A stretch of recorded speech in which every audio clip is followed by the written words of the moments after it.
If you're a podcast host, listen up, this one's for you. My name is Allie Jackson. I'm the host of Finding Mr. Height, a dating and relationship podcast that I've been doing for 4 years now, sharing my positive and practical approach to dating that's built on my own life experience. And I wanted to share another experience that I've had, my secret behind monetizing my show. It's called Red Circle, and I was just telling my colleague about how much I love their platform. With Red Circle, not only am I getting a seamless hosting experience, but I also love the support I receive in ad sales. It's not just typical ad sales either. It's targeted opportunities based on my show and my life. And the platform is super simple. You just set your preferences and Red Circle matches you with sponsors that align with your show. You can vet every opportunity and their platform gives you great analytics. More recently too, my Red Circle team has brought me opportunities outside of my podcast on social media to really augment the podcast partnerships, bring them full circle. I just can't recommend them enough. If you want to give it a try, go to redcircle.com to get your free trial. That's redcircle.com for a free trial. Hashtag no music, no intro.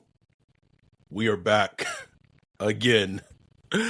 Saints Block Party Podcast, an emergency podcast coming at you. We just finished recording Monday night. It is Tuesday night, and training camp, the players reported today.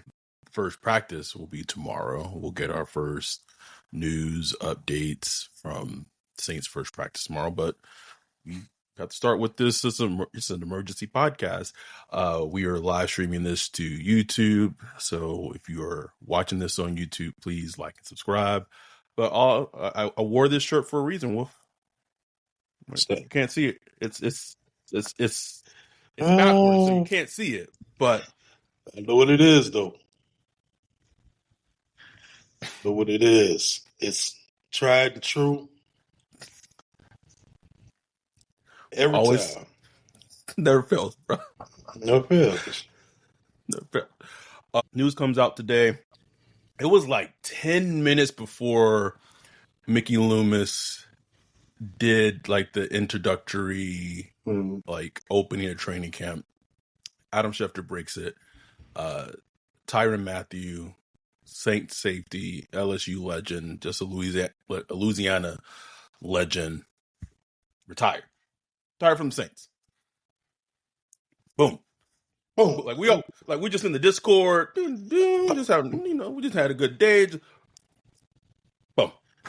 Those are my favorite. I ain't gonna lie, those are my favorite like breaking news, but it's just like out of nowhere. You're not no sources, no suspecting, nothing, just like la la la la boom. Oh. I will say I want to give D credit. She put something out there 5 days ago. It was. Hey, don't sleep on D now. Absolutely not, because she had kind of just put it out there. It's like, hey, how would y'all feel about Marcus Williams returning? Just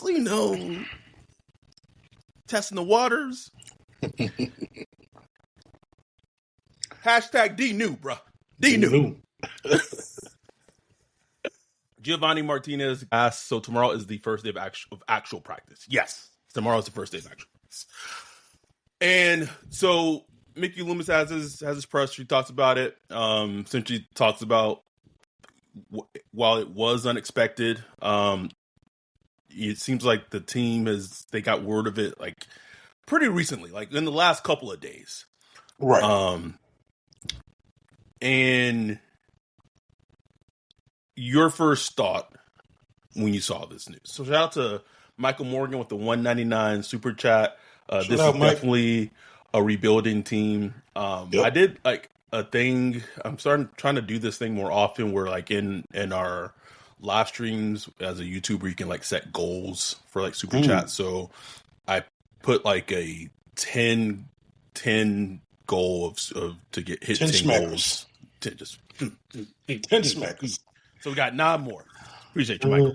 But what was your first reaction and thought when the news hit of Honey Badger retiring?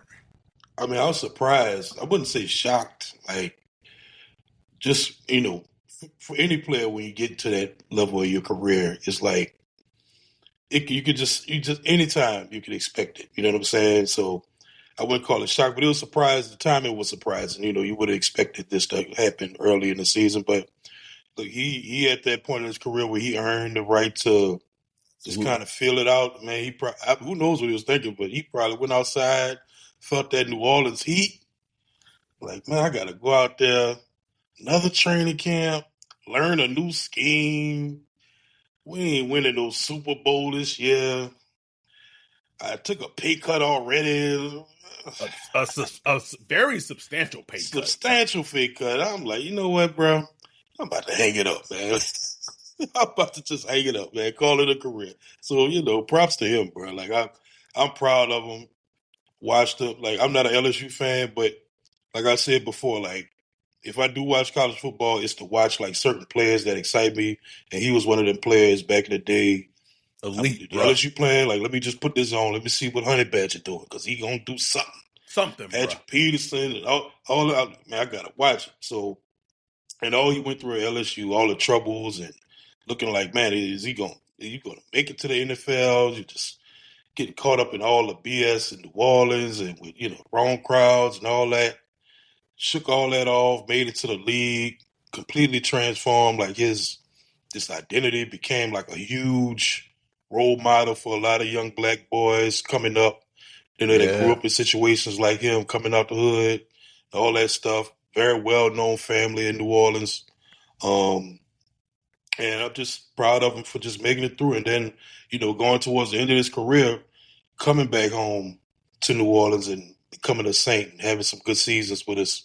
So I'm just proud of him, happy for his career. With all that said, Father Time was a knocking, bro. What had the pistol clock, bro?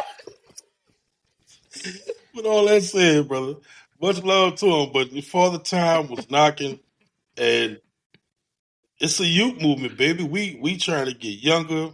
His presence in the locker room and in the film room and on the sideline, like his IQ unmatched. The things he understands going to be sorely missed.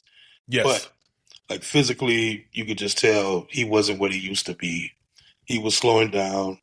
And, it's time to just inject some youth into this defense. We know it's what we need to do. So from a football standpoint, I'm kind of excited to see what changes this brings, because it's like moves a guy out the way. Not calling him a progress stopper, but moves a guy out the way just to see what we got. Well, shout out to our dude, Bajan. Make sure you check out our website, saintsblockparty.com. Equanimous St. Brown to the Niners. By Drago's podcast. Man, can't stand Equanimous, bro. Can't stand it. The St. Browns in general are just awful. I mean, I could break them down on, like, because I'm a social worker. Like, it starts with their dad, and like it's 100%, bro. It's deep. But if you watch that wide receiver show on Netflix and you get to know their dad, it's like, it makes complete sense. It makes sense. Okay, I get it now. I wanna reach out to our dude Q. Q's always in these live streams. What up, Q? He called the Julian Blackmon signing in our mentions. He was saying that the Saints should have to use Julian Blackmon maybe an hour before Jeremy Fowler reports it, and then Rappaport confirmed that the actual signing happened. Q's been blocked by me for what I don't know. Just one of them blocks. I couldn't even tell you what Q got blocked for, bruh. I gotta rectify it, Q. So hey, Q.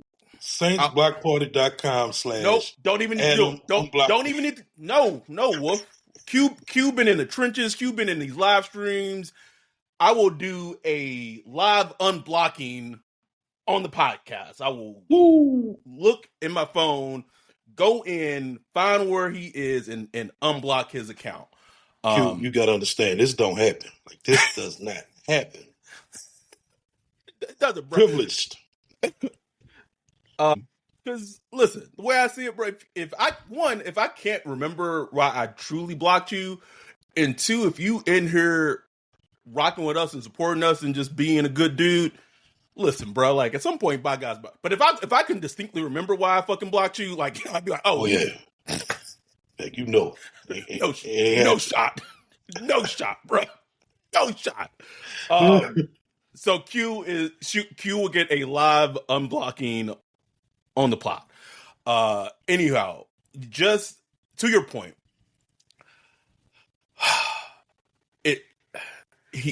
Honey Badger deserves all his flowers, and I think something just from the football part of it, our dude Greg Rosenthal put out a tweet just of how he reached out to Chris Wesseling when he went through like his first bout of cancer, because he knew how much of a fan Chris was of him as a prospect, and when he got drafted by the Cardinals, and that's just who he was, like player aside, but just as a person, right? Yeah.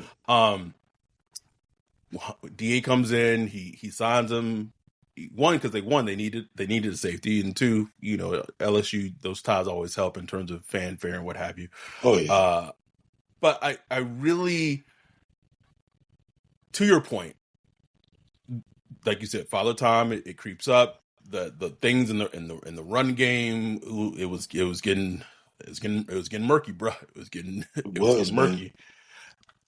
But making this transition, this Julian Blackmon signing, I was watching, because I'm a sicko, watching some Julian Blackmon highlights and trying to just watch some, not all 22, but just some tape on him when the signing happened. And one of the things I do feel somewhat confident in, depending on his health, which is the key part, is I do think you will see an improvement in Blackmon in that area of he at least from what I've seen in very limited what I looked at, that was something that it was very just noticeable in terms of just how he played the run coming up and run fits and things like that. And that's something, at least, and I will say this, with the team having that kind of heads up of maybe 2, 3, 4 days of notice, they could start, okay, we know we got to go out and get a safety, and let's look at who's available out there and see who's going to fit Brandon Staley's scheme that's going to match this. I was going to try to get the Field Vision Pro and look at Julian Blackmon and see how, like, what he does well and see how it fits in on all that. Got to hit up our dude Scott. What was his injury? Like, was he injured? I was just talking to Greg, and he just seems to have, he has some nagging injuries here. But then I was looking at his game log, and he didn't seem to miss a lot of games. So he played like over 1,000 snaps last year. So I was like, but I mean, to get him, in freaking late July, like not bad. Like, you know what I'm saying? Probably going to be the starting free safety. 26 years old. Played a lot of snaps. Started. Experience in like the cover 2 and cover 3 stuff they were doing and with the Colts. A lot of coverage snaps. Got a couple of interceptions last year. But we got one against Drake May. Yep. Experience.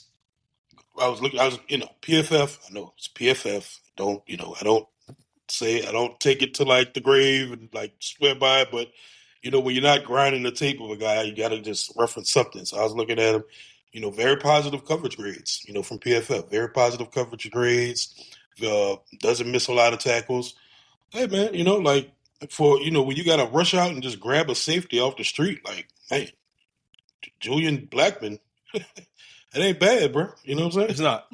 Our dude Dante said they beat out Dallas too. He was heavily coveted by them, so got to give them credit for the quick pivot. Our dude Gilk, appreciate you with the $2 super chat. History for the pod on live. We were here. Soon, I will do it. New Orleans resident Gilk.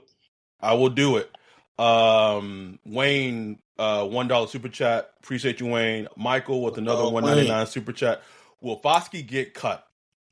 I won't say I hope so, because that would also indicate that, I'll say this. If he doesn't show anything in training camp, and if he doesn't show anything in preseason, then he absolutely should get cut. Yes. Yes. Yes. Like, come on now. And look, man, this ain't no shot like personal shot to Foskey. Seems like a real good dude, but like, bro, that time is running up, bro. Like the fact that you still have a roster spot right now is a blessing. Is a true blessing. You should be thankful. You Like got when you were 1.5 million guaranteed this year, bro. Like take that. You need that. Need it. you were going, like, you went down the list of the D line last night, and you did that's without even going into like the defensive ends, really, Right. bruh. It's stacked, bruh. Okay, so Heck, bro. you can't see it. You can't see it. Is there a way for me to share my screen? Let's see if I can. Share. Hold on. History's happening right now. Uh-oh. Hey, follow. Boom. Look at that. Look at that. Boom. Live. Let's see how long it lasts. See how long it lasts. Ain't no promises, though. That is true. That is true. Tread lightly. History made. 5 years. That should be like a weekly segment. It really should, bro. Also, speaking of the whole mood of today with the retirements, Jimmy Graham announced he's retiring from the NFL today. Plans to retire a Saint. Man. Well, I'll ask you this, just as a general question: who has a better shot at the Hall of Fame,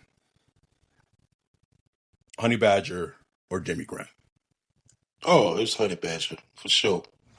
For sure. It's unfortunate. Like Jimmy was literally on that trajectory. Like those first 5 years of his career, like Hall of Fame trajectory written all over it. Was going to shatter every record, every tight end record that ever existed. But, it just didn't work out like that. Tyrann Mathieu has a good shot. Like somebody had posted like the comparison of his like stats and Troy Polamalu. I was like, damn, Now I still don't think like Honey Badger will be like a easy first ballot, like unquestionable first ballot. There's going to be some debating going on. It might take him a couple, rotations, especially since they're tightening it up a little bit. They're not just throwing it, 10 guys every year like they used to.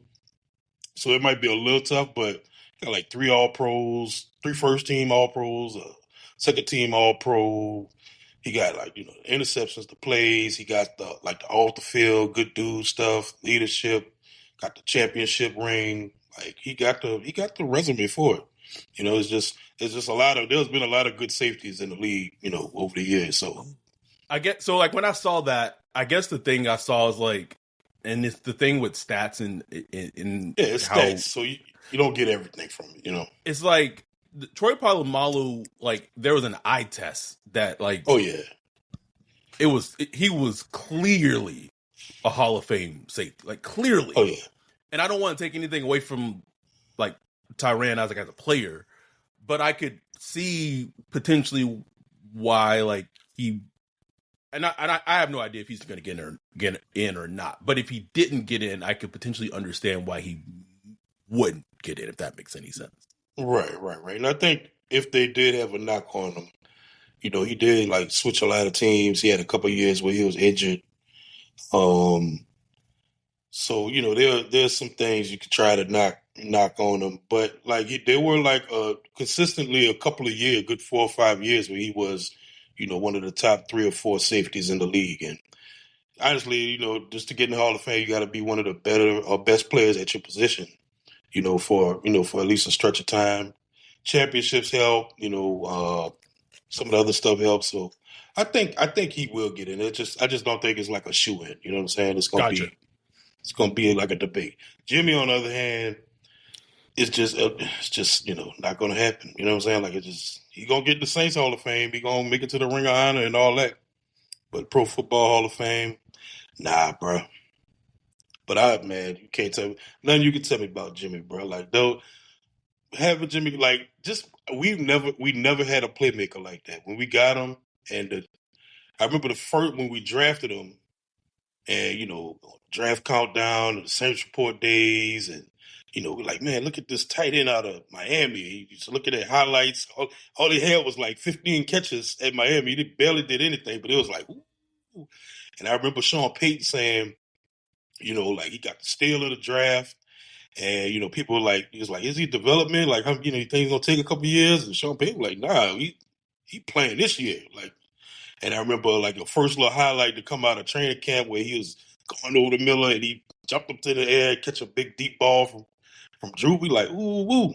And then it took like maybe 2 or 3 weeks. I remember it was like week 3 against Atlanta in 2010, and he ran like a tight end screen. And it was a screen or it was like an end around or something. And he like broke tackles and then it was just like, just went sky high. And then 2011, you had versus the Texans where he dragging players in. And, they can't take it away from me, bro. I don't care what nobody tell me. It's like anytime you start talking about like the Jimmy Graham prime peak, like timeline, it becomes like, and he's a shit person, but like the Vince McMahon, like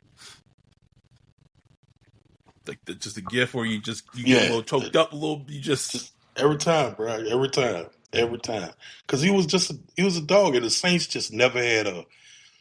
I mean, Joe Horn was dominant at times, but just like a dominant force where it's just like nothing. He was literally. I can't remember who it was. I think it was your buddy Doug Farrar that tweeted it. Go punch you in the dump, bro. After one game, and I remember him saying, like, man, Jimmy Graham is getting to that Megatron, like, what the do we do? You do level. Like, you just couldn't stop him. He was like I think it was the 2013 season where he went like 6 or 7 games, like over 100 yards a game, like 7 straight games. Then the historic, Talib. I'm thinking Talib Kweli. Like, the rapper? Yeah, I'm sure the rapper for sure could not guard him. But Belichick, of course, the genius, put a number 1 corner on the tight end to go about the game. You know what I'm saying? And every team started doing that after that, just putting the number 1 corner on the tight end, which is crazy. He got to that point. The Tampa Bay Bucks drafted Mark Barron, I want to say it's 6th overall from Alabama. Yep. It's also very sick that I could tell you exactly. That's very sick. Like disgustingly sick, from Alabama in the top 10, a safety. And one of the key reasons they drafted Mark Barron was to essentially be able to stop Jimmy Graham twice a year. Yep. That's how much he had changed the psychological way the NFC South was played. Yeah. And Mark Barron ended up being like not a good player. No, he was not good. I think he moved to linebacker. Yes. Yeah. But it was just a couple of years of straight dominance, man. And, you can say what you want about what happened afterwards or whatever, but him at his peak with the Saints, it'll always have me wondering, like, what if they just figured it out and he stayed with the Saints through like that 2017, 2018 revival, with MT, Alvin Kamara, and like, man, what could have been? What could have been? But water under the bridge, I'm gonna give you this what if. If you could only choose one. Jimmy Graham, but he doesn't get injured and he has like he doesn't have his maturity issues. So like he basically able to get Jimmy Graham in like his prime and those issues and no injury, or MT but no injury issues. Who are you taking? Oh. So you're saying Jimmy Graham, no injury and no immaturity issues over what time frame? So basically from so he got traded, what, 2015? 15. So basically, from 2015 to let's say 2015 on, and then basically MT with just no injury. So him just coming off offensive player of the year. Oh, man. But he doesn't get injured due to Traquan Smith. Oh, that's a tough one, bro. That's an evil one right there, bro. I know, bro. Listen, it's going to be a social media clip. I'm going to tell you right now.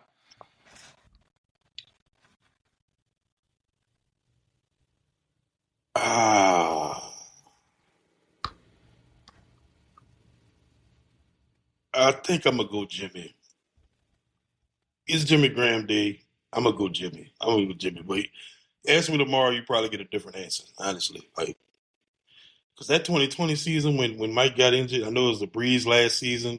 Right. And probably wouldn't have done much, if anything, that season. Still, bro, that was just the downfall. Felt like that was the beginning of the downfall. Well, maybe you can say the no call was the beginning of the downfall, but that right there, when he got injured week 1 of 2020, it just went downhill from there, bro. Then next year, that old thing over the all season, tried to come back. Yep. Sean Payton retired at 20. I don't know. Most people in the chat are saying Jimmy Graham because of the touchdown factor. Facts. He was double-digit touchdowns.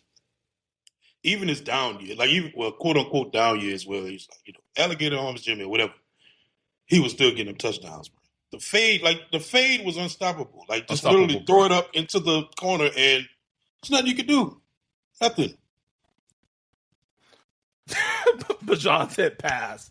No, the person who puts the worst polls in our fucking Discord. I don't say worst polls. It was great polls. No, they're great polls. I say some of the polls I say pass on too. To be fair, I'm not voting on that. And two people have said this. MT can do what Graham does, but Graham can't do what MT does. And then someone said Jimmy can do what MT does and do it better. Literally two comments right on top of each other. Man, that's a tough one though, bro. It's a diabolical one, bro. It's a truly diabolical one. I remember the season, him and Gronk were going back and forth. Literally, Jimmy had scored a touchdown. I remember watching Red Zone, and Gronk had they were going back and forth between the Saints game and the Pats game because they were going for the tight end touchdown record. Yep. That year. Yep. Our dude Josh said he was one of those players that made people at my school change favorite teams when he left. Yeah. Disgusted me, but can't think of many Saints players with that power. Yeah. It's a star, bro. He was also a very decisive player, which was so confusing to me. It was a very confusing thing to me because there were fans that couldn't stand Jimmy. It was couldn't. No, it was a lot. Remember a lot of questions about his toughness, all this stuff. Dude play with a plantar fasciitis, and you talk about his toughness. Come on, man. Oh, I remember. I don't know. I remember that being, if you want to talk about a span when I really started blocking people, it was during that span because in my head I was because it was a Seattle game, right? And it's here's a football player who can barely move, but yet here he is playing through an injury, and you're out here calling him soft, against the Legion of Boom. Against Bam Bam Cam, bruh. Against Bam Bam Cam. But he's okay. And so I remember during that span I was nah, I just block. Started back then. Anyway, another retiring I've been part of it. Should maybe the cake at. With a pizza and shit. What? Dallin Hooker, who he got waived, which I don't know. Maybe that was for financial purposes or what have you. But he retired from the game of football today as well. Wow. So three people. I mean, Wow. Graham was not on a team, but he retired from the entire game of football. 3 Saints somehow in one day retired, all in the same day. Unbelievable. And Dallin Hooker, he was highly touted. We signed him as an undrafted free agent last year. He had that classic game against Colorado in college, so everybody was, excited about him. Big athletic tight end. Shined in camp last year. I think he got hurt and wound up, he did. He wound up being on the active roster. Didn't do much for whatever reason, whether they're just not using him or whatever. And then he just retired, bro. Like, it was just like, okay, I wish I would have got to know you, like, it's just like, okay. And then as people on Twitter, and then I think even in our Discord are pointing out, what if everything you've been taught about happiness is wrong? We chase careers, approval, more stuff, hoping it'll finally make us feel fulfilled, but it never sticks. What if happiness isn't out there, but already inside you, just waiting to be unlocked? Discover the book, The Happiness Experiment. Every person has a unique happiness type, and when you understand yours, everything shifts. You'll stop chasing and start creating joy on your own terms. Discover your happiness type with a free happiness type assessment. Go to myhappinnesstype.com. That's myhappinnesstype.com. It takes just a minute and it might change your life. Then grab your copy of The Happiness Experiment at Books A Million. This isn't just a book, it's a practical framework, a journey inward. It's a tool to help you reconnect with the happiness that's been waiting inside you all along. Pick up The Happiness Experiment and start your happiness experiment today. Juwan Johnson is the only healthy tight end on the Saints roster at the moment. What you mean, man? Don't they got Jack Skoll or something? Jack Skoll, baby. Hey, hey, bro. Look, they had a draft, and wasn't much there as far as tight ends in this past draft. Tight ends or running backs. Oh, wait, it was the deepest running back and tight end draft in recent memory. I'm never letting that go. I'm sorry. That's gonna be something that catch. Like, even if they have like a better than they thought season or whatever. Sorry. Everyone's saying like the UCLA tight end. Who? Moscato? Talk about Moscato? There it is. That's his name. Show me Moscato. I have not seen him yet. I have not seen Moscato yet. And also, like, man, as fans, and it happens a lot in the Marcus Colston thing has like really skewed fans' like perspective of like 7th round players. Yeah, man. Like, they really don't do nothing, bro. Like, most 7th round picks like don't do anything. It's in the single digit percentages, like maybe 3% hit over time.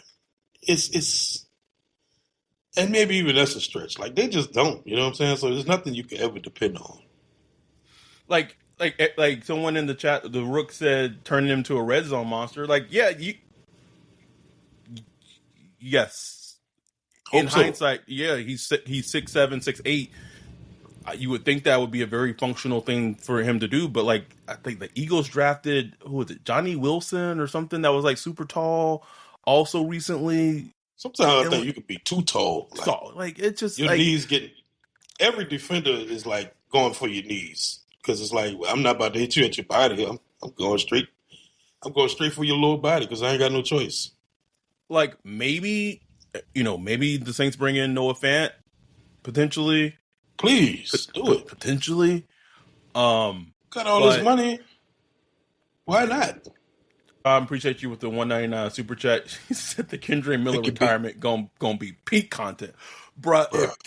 if Kendre retires in the next 2 weeks, bro, I will fall out of my fucking chair. I'll Fall just go out, through Wolf. 30 minutes of me laughing. That's it. 30 minutes of me laughing. That shit would be hilarious, bro.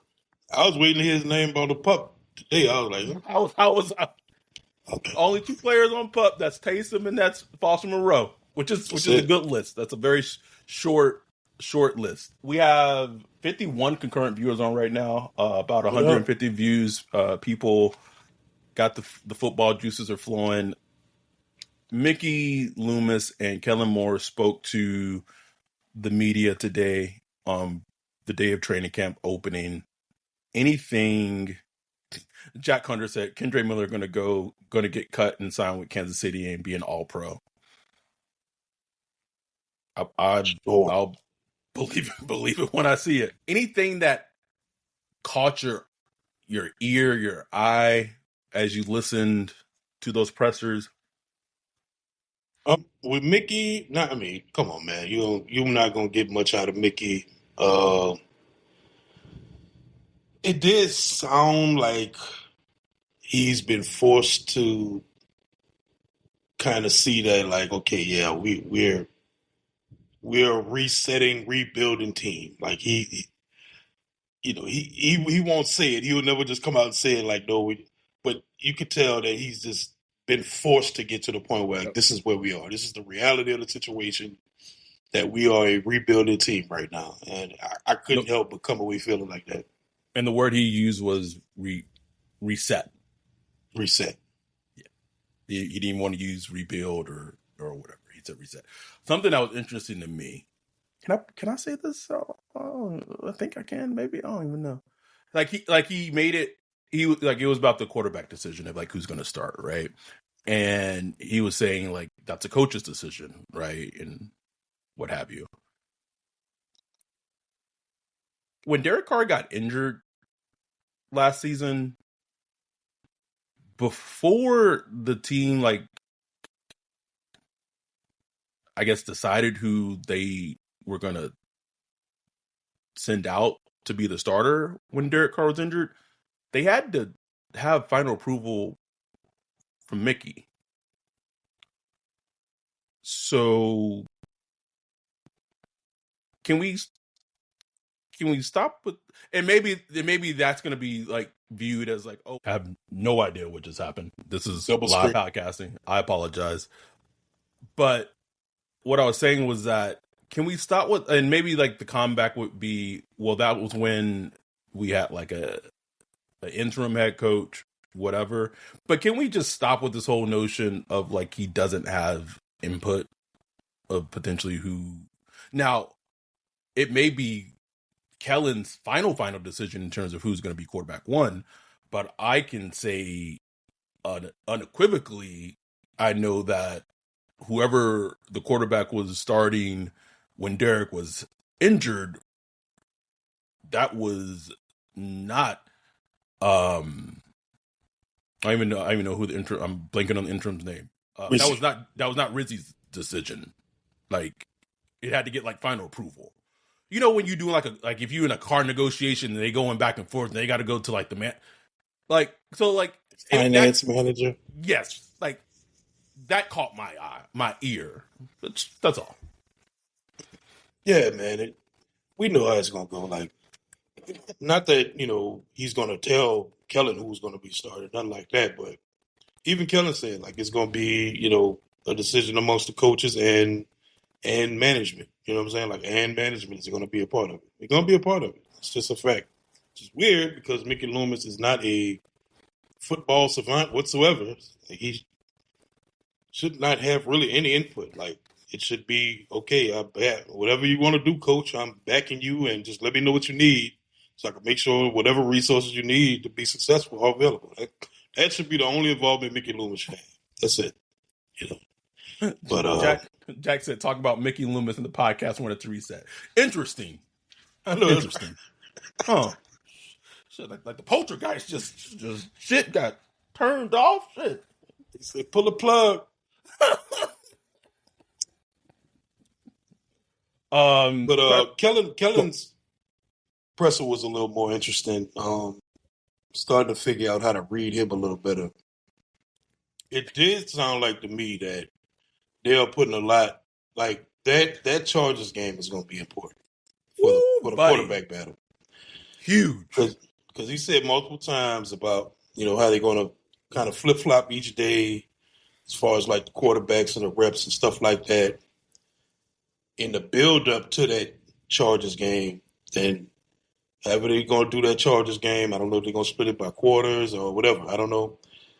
And then he said after that, we'll make the adjustments as needed, whatever that means. And I take that as after that game, that's when you'll start to see the adjustments on how we practice and who we start devoting the most of these reps to. Because he said after that first preseason game, it's on to the Cardinals. Like it's game planning for the Cardinals, getting ready for week 1, getting ready for the season. So I can't wait to see, bro. Like I can't wait to see how it turns out. It's ironically maybe it's great that I'm gonna be there and get to experience it. Super close, live, in person,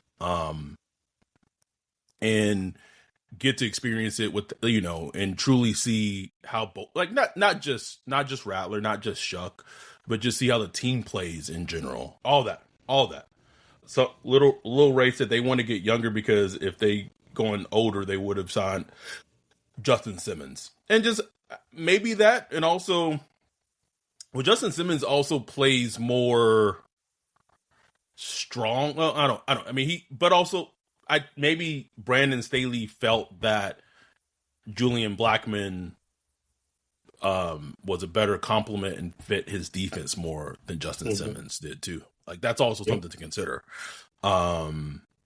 Jack Hunter said, "I'm so interested to see how these quarterbacks coming out in these preseason games. It's gonna be fascinating." I don't want to belabor the point, but because I don't like, we have great relationships with people in the Saints media, so I don't want to. But there's some, I don't know, bridging of gaps or just some holes. Like when Mickey was surprised that he didn't get any questions about Saints going out to California. Like, what is going on? It's like, no questions about California? Okay. All righty then. just walked off, bro. I was like, come on, media. Come on, NOLA media.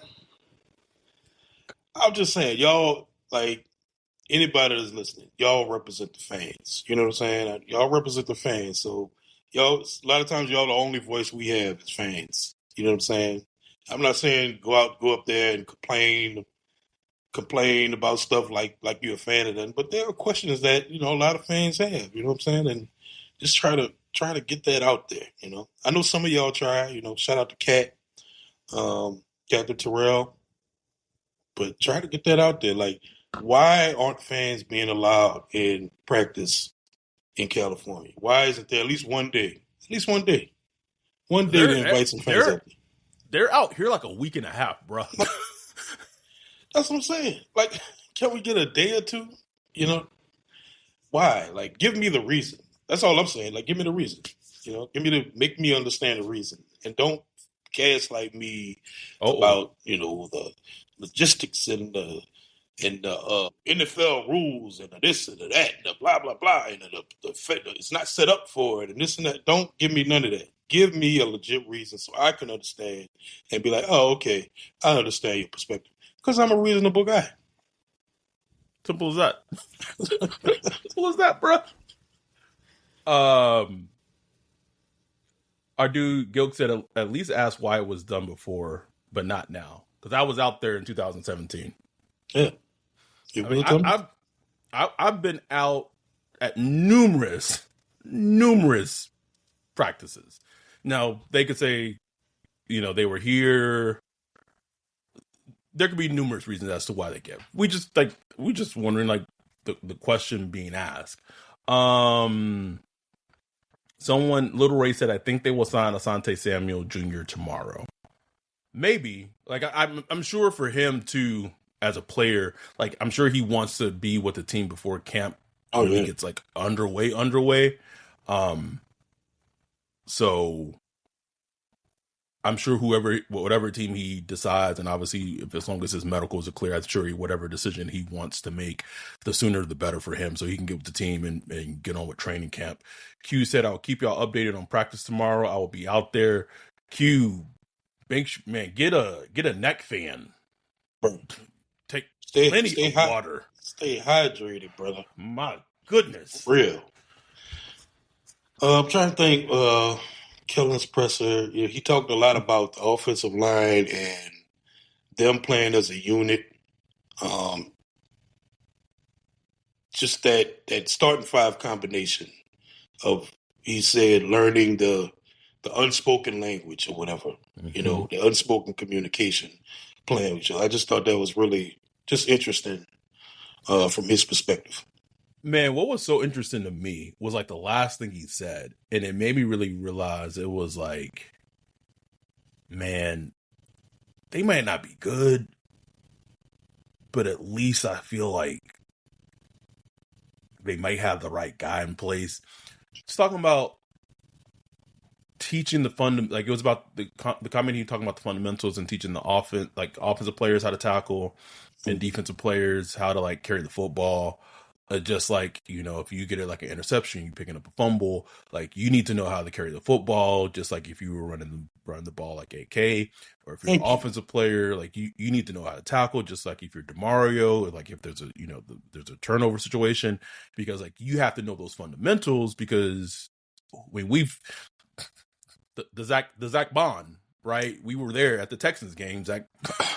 And what's crazy is, if you go back to the Super Bowl season, the 2009 season, it was amazing how, like, when the defense would get an interception, they would turn to an offensive team, like, immediately. Like, everybody blocking. Woof. And that's why they had, like, I can't remember, like 8 or 9 return touchdowns, defensive return touchdowns that year, because they would immediately turn to like an offense and just start annihilating players down the field, to get down there. And then like after that, every time I see an interception, they're like, oh, where do we go? Where do we go? Everybody's just like, oh, nah, man, you got to turn it to an offense. So I appreciate Kellen like just understanding that and just make it. Just the detail. I can tell he's a very detailed oriented coach. Very, like, super detailed oriented. And Sean Payton was like that too. Like when he said that, I was like, okay. I don't know if this team is going to be good or not, just in regards to like the talent that's on it, but that's like super refreshing to hear. Because I know for like the last 3 I don't even know how long, 2.5 years, bro. That shit wasn't even entering DA mind, bro. Don't know what the fuck was in that man's mind. Like, it wasn't that. It was not that. What time is it, man? Let's get out of here, man. Wrap this shit up. Wrap it up. Trying to think. Anything else? One thing you had mentioned, I think someone mentioned, I think it was you or someone else in our Discord mentioned it. Man, Kellen, and I was told this, so I'm not surprised at all. But man, it really feels and sounds like Kellen loves him some Taysom. And I heard this like early in the off season. You did. No, man, it does sound like it. Like you could tell when coaches talk about certain players, if it's something they got kind of guarded about, they kind of lean back and kind of just guard themselves. With Taysom, it's like, it's that sit up, it's a little excitement about it. You know what I'm saying? He talked about how he's just a unique player, man. Like quarterback, blocking, catching, you name it. If you're a coach, an offensive coach, that's an exciting player, bro. I know he's 35. I know he's coming off injury. But for a team that's like lacking weapons and wants to run the ball, wants to find explosive plays, Taysom Hill right there, bro. He already got a contract. You're paying him $10 million. Use him as long as he gets healthy. And honestly, bro, at this point, I keep talking about it. I wouldn't be shocked if they don't even touch Taysom Hill's contract. Like they have no reason to without with the cap space at this point. None.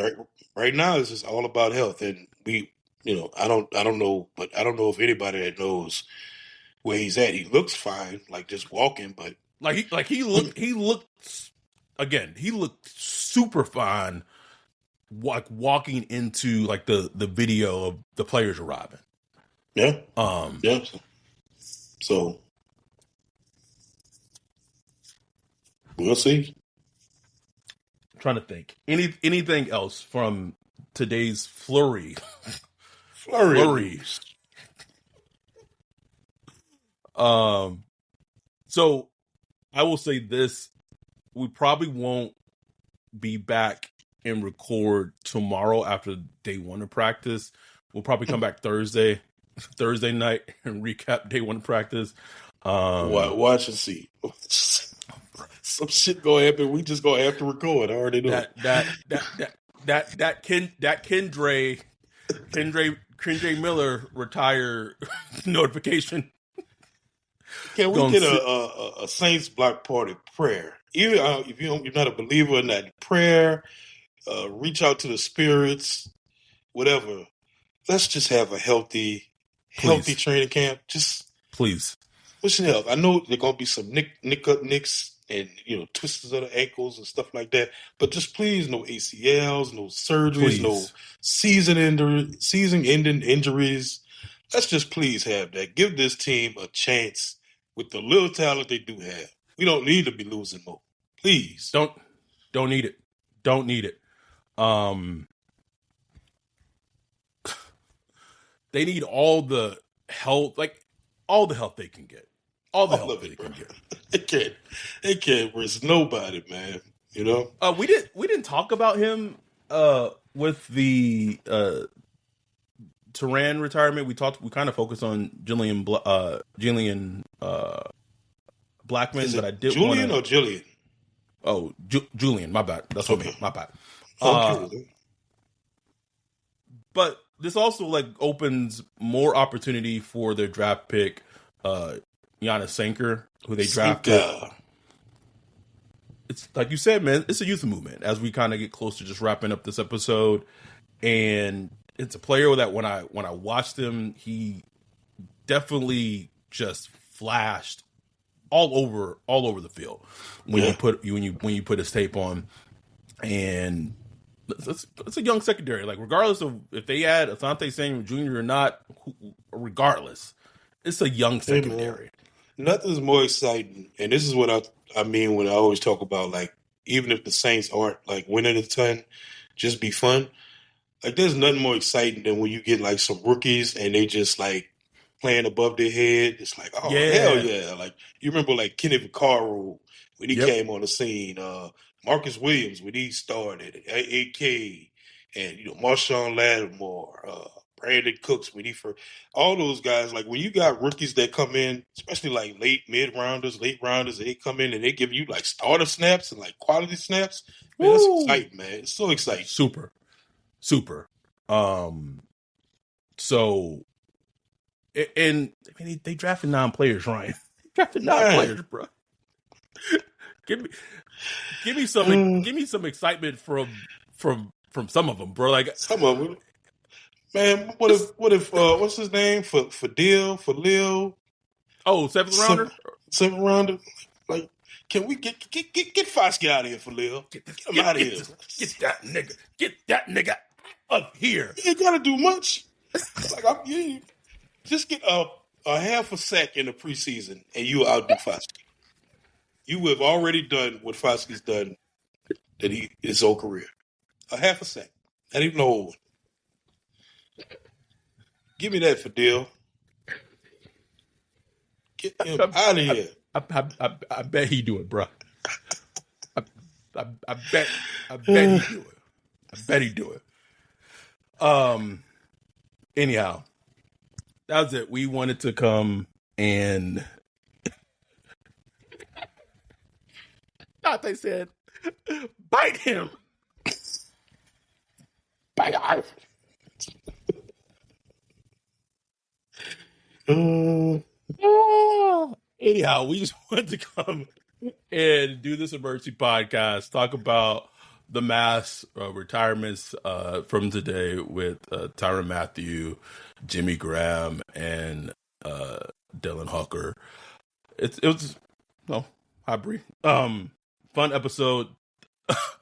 The first day of actual training camp, like real football. I mean, no pads, but like real-ish football is tomorrow. So make sure you have your phone ready if you're going out there to practice. If you're in the city, if you're actually going out there to practice, like legitimately, please have water. Be hydrated. If you have a neck fan or just a fan, please take it with you. We'll be back hopefully Thursday. Hopefully we can get a little bit of respite, and we'll be back on Thursday to talk about the observations from Wednesday. Please don't be the type of person that be like, oh, you weren't at practice, you weren't there. Like, we are very clear and we state that. But even if we're not there, there are people who are in our community who do go to training camp and they do observe and they are there. And obviously we're going by what we read from observations from people who are there. So it's just one of my pet peeves that just drives me crazy. So we, hold on. Eugene said, I had a nagging feeling about Foskey from that first goofy nice guy interview he gave post-draft. Corny dudes tend not to be dogs. I mean, that's true. I mean, I don't, maybe to some degree, like Cam Jordan, man. You know who's super corny to like a degree is like Myles Garrett is like a big fucking nerd. Oh yeah. No question. I don't subscribe to that. I don't subscribe to that. The thing with Foskey is that, and I've said this, he's like a great, he has a great RAS score, but like matched up against actual other NFL athletes, he doesn't match up. Like, it's clear as day. So it's just, he just shows like he doesn't have a shot. Anyway, all that said, hopefully our plan is to be back Thursday night unless something crazy happens tomorrow. But we appreciate y'all. We love y'all. We'll be back later this week, Thursday night. Hopefully nothing sooner that causes us to be back sooner than that. Appreciate you. Love y'all. We'll be back. With that, we are out. Peace.